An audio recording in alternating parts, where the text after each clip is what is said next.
Hello everyone, welcome to my channel Ankita's lifestyle. চলে আসলাম একটি নতুন ভিডিও নিয়ে। এটা আমার সরস্বতী পুজোর ভিডিও। তো সরস্বতী পুজোর ভিডিও একটু দেরিতেই আমি পোস্ট করলাম, কারণ আমার ফোনটা নিয়ে একটু কাজ চলছিল, তাই ভিডিওটা ছাড়তে একটু দেরি হলো।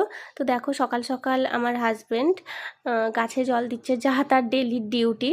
তো সেটাই করছে, প্রত্যেকটা গাছে জল দিয়ে দিয়েছে। এবং চারপাশের ওয়েদারটা দেখো, একদম কুয়াশাময়। তো তারপরে আমরা নিচে চলে আসলাম এবং নিচে দেখো মা বিরাজমান নিজের আসনে।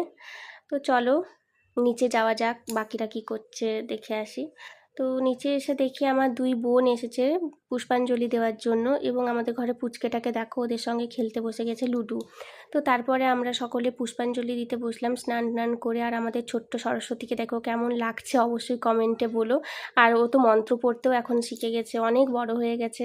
তো যাই হোক, আমরা খুব ভালোভাবেই পুষ্পাঞ্জলি দিলাম এবং তারপরে আমরা একটু রেডি সেডি হয়ে একটু ঘুরতে বেরালাম। যাই হোক, সরস্বতী পুজো বলে কথা, একটু তো ঘুরতে বেরোতে হবে। তো আমরা প্রথমে গেলাম আমাদের বেলদারই একটা হাই স্কুলে, বেলদা গঙ্গাধর একাডেমিতে। তো আমরা ওখানেই বেশিরভাগ টাইমটা কাটালাম।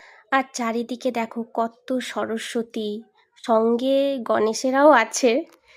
তারপরে দেখো আমরা সানগ্লাস পরে নিয়েছি, এত রোদ এই জন্য সানগ্লাস পরতে হয়েছে। তো তারপর আমরা গঙ্গাধর থেকে গেলাম লায়ন স্কুল লাইফের লাইটে। এই স্কুলে আমার জেঠিমা চাকরি করে, তো ওইখানেই আমরা গিয়ে খিচুড়ি খেলাম। তারপরে একটা রুমে ঢুকেছি, দেখছি ছোট ছোট বাচ্চারা কত সুন্দর ওদের হাতের কাজ, কত সুন্দর হাতের কাজ করে ওরা রেখেছে, ওগুলোই দেখলাম। আর ওখানে আমরা খুব ভালো একটা টাইম কাটালাম।